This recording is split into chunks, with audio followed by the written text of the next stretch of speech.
प्रणाम। मैं हूँ स्वामी योग निशब्द। प्रश्न है कि जीवन में दुख क्यों है, अध्यात्म यानी स्पिरिचुअलिटी क्या है और उसकी हमें क्यों ज़रूरत है। जीवन में दुख है, उसकी वजह है हमारी अज्ञानता।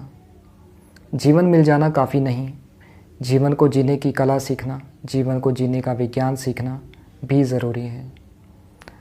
जैसे मान लीजिए आपको सितार दी जाए और उसे बजाने के लिए बोला जाए, तो बिना सीखे क्या आप उसमें से कोई संगीत, कोई स्वर पैदा कर पाएंगे? नहीं कर पाएंगे। ऐसा ही जीवन है। जब तक आप जीवन को जीना सीखेंगे नहीं, तब तक उसमें से आनंद, खुशी, प्रेम नहीं पैदा हो सकता। यही वजह है कि आज ज़्यादातर लोगों को जीवन एक सज़ा की तरह लगता है। उन्हें लगता है कि जैसे जीवन में बस फेंक दिए गए हैं, किसी तरह से जीवन को काटना है और फिर अंत में मर जाना है। कितने लोग हैं जिन्हें जीवन परमात्मा का उपहार लगता है, परमात्मा का दिया हुआ सुंदर गिफ्ट लगता है। जब तक हम जीवन को जीना सीखेंगे नहीं, तब तक जीवन परमात्मा का उपहार हमें नहीं लग सकता। अध्यात्म क्या है? अध्यात्म है जीवन को जीने का विज्ञान, जीवन को आनंद से, प्रसन्नता से, प्रफुल्लता से भरने का विज्ञान। जो व्यक्ति आध्यात्मिक होगा, ज़रूरी नहीं कि वो प्रतिदिन मंदिर, गुरुद्वारा या चर्च जाए। यह भी ज़रूरी नहीं कि वो प्रतिदिन पूजा पाठ या आरती करे। ऐसे अनेकों व्यक्ति हैं जो आप भी जानते होंगे कि जो प्रतिदिन मंदिर, गुरुद्वारा या चर्च जाते हैं और प्रतिदिन पूजा पाठ और आरती भी करते हैं, फिर भी उनके जीवन में कोई खुशी नहीं, कोई आनंद नहीं, कोई प्रेम नहीं। इसलिए यदि हम वास्तव में ही आध्यात्मिक होना चाहते हैं तो हमें खोज करनी होगी। खोज किस बात की? खोज इसकी जो हमें जीवन को जीना सिखा सके, जीवन का विज्ञान सिखा सके। ऐसे ही व्यक्ति को हमने सद्गुरु का दर्जा दिया था। बड़ी हैरानीजनक बात है कि इतने स्कूल्स, कॉलेजेस और यूनिवर्सिटीज़ हैं, वहाँ पर अनेकों तरह के सब्जेक्ट पढ़ाए जाते हैं, जैसे कि मैथ्स, साइंस, इकोनॉमिक्स वगैरह वगैरह। लेकिन जीवन को जीना कैसे है, ये नहीं पढ़ाया जाता। हमें संसार में रहना कैसे है, ये नहीं पढ़ाया जाता। जीवन की बड़ी से बड़ी चुनौतियों का कैसे सामना करना है, अपने मन को कैसे मजबूत बनाना है, अपनी इमोशनल स्ट्रेंथ कैसे विकसित करनी है, यह नहीं सिखाया जाता।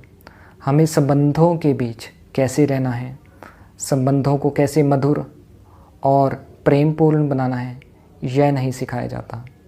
अपने जीवन साथी का कैसे चुनाव करना है, यह भी नहीं सिखाया जाता।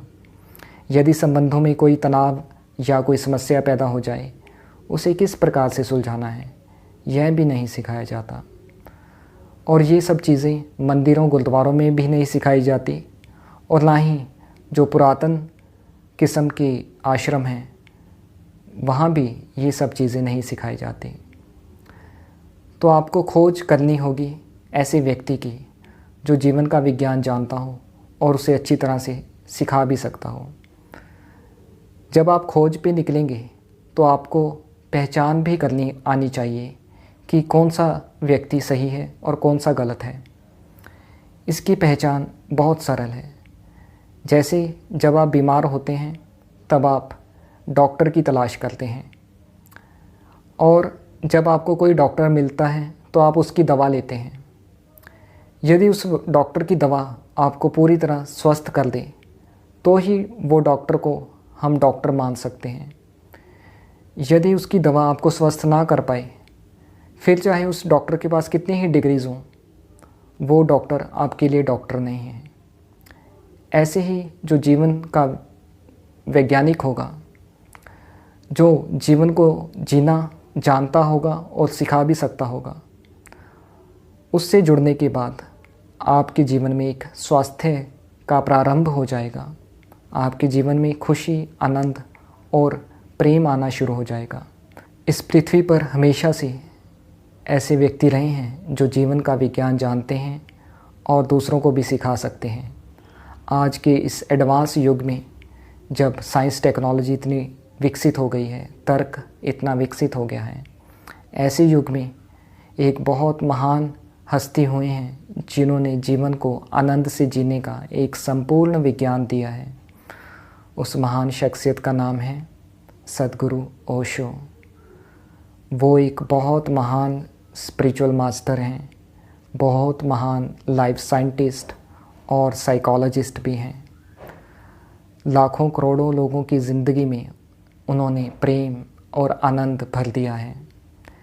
मैं भी कभी बहुत दुखी हुआ करता था, लेकिन उनसे जुड़ने के बाद मेरे जीवन में हज़ारों हज़ारों बहारें आ गई। जीवन पूरी तरह से आनंद से भर गया। सभी संशय और संदेह समाप्त हो गए। मेरा अब जो फ़र्ज़ है वो यही है कि जो मुझे मिला है वो मैं आप सब के साथ बांटूं। मैं आपको बताऊंगा कि जीवन में कैसे खुशी लेकर आनी है, कैसे आनंद लेकर आना है, कैसे जीवन की सभी चुनौतियों का सामना करना है, कैसे अपने संबंधों को मधुर बनाना है, कैसे अपने मन को मजबूत बनाना है, कैसे अपने जीवन साथी का चुनाव करना है, कैसे जीवन की प्रत्येक समस्या का समाधान करना है। जल्दी ही दोबारा मुलाकात होगी। तब तक के लिए नमस्कार।